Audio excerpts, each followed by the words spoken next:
This Qigong walking practice we're going to focus on is commonly known as an anti-cancer Qigong walking. Now, it's actually good for a lot more than just cancer. It's good for any degenerative disease and condition where you need to clear things out of your body.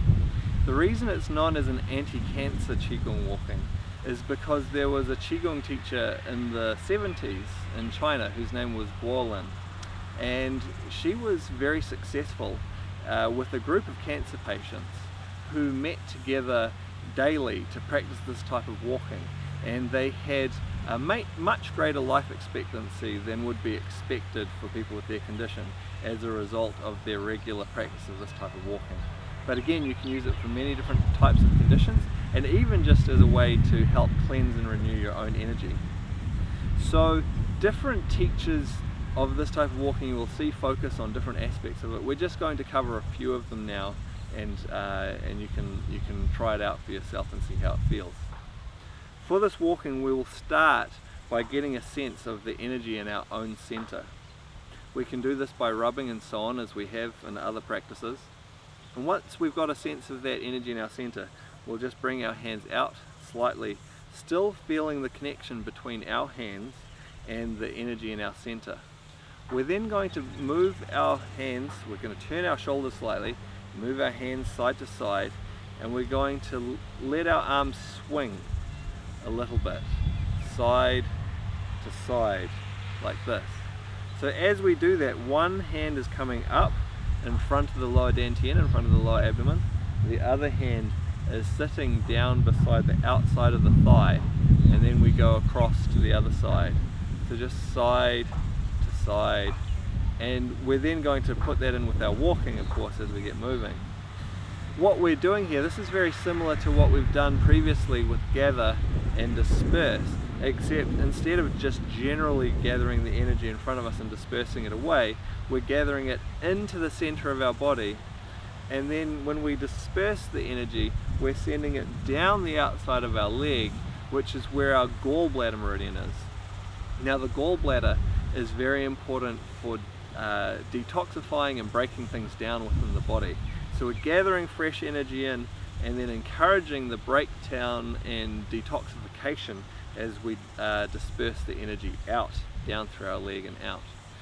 So this is very helpful because sometimes if we focus just on detoxifying and cleansing, it's very tiring for the body. Very easy for the body to become worn out by cleansing too hard, and in the end not get the benefit that you're after.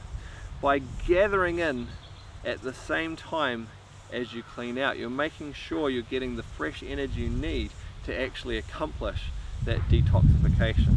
So that's what's going on with the hands. Next, let's look at what we're going to do with the legs. Essentially, it is the same natural walk we've used. We talked early in the course a little bit about using the heel and ball of the foot and rolling from the heel to the ball, and how this is a natural walking pattern.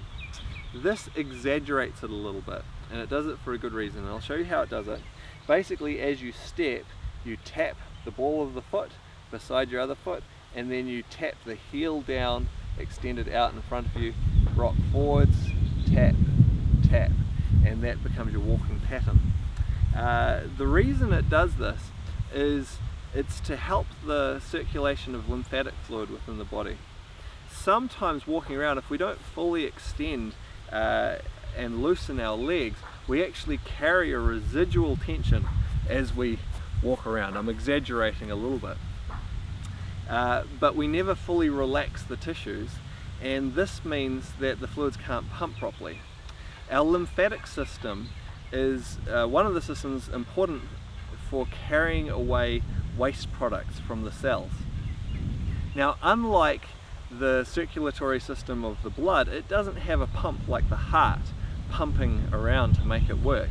Its primary stimulation for moving those fluids is our own body movement, and in particular it's the movement of the legs and the pumping of the thighs that causes this lymphatic fluid to pump right through our body and help to clean those wastes away.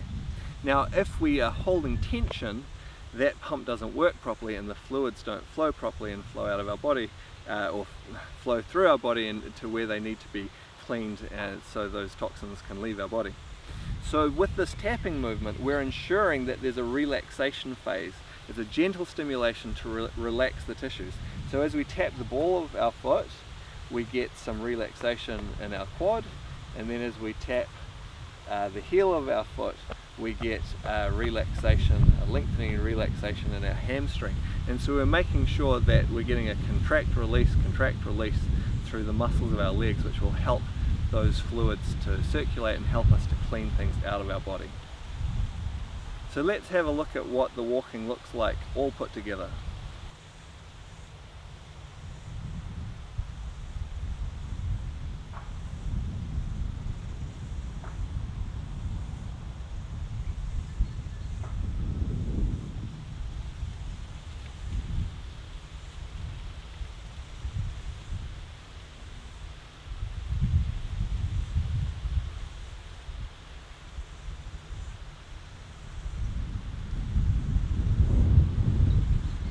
Okay, so I'm just doing the walking quite slowly there.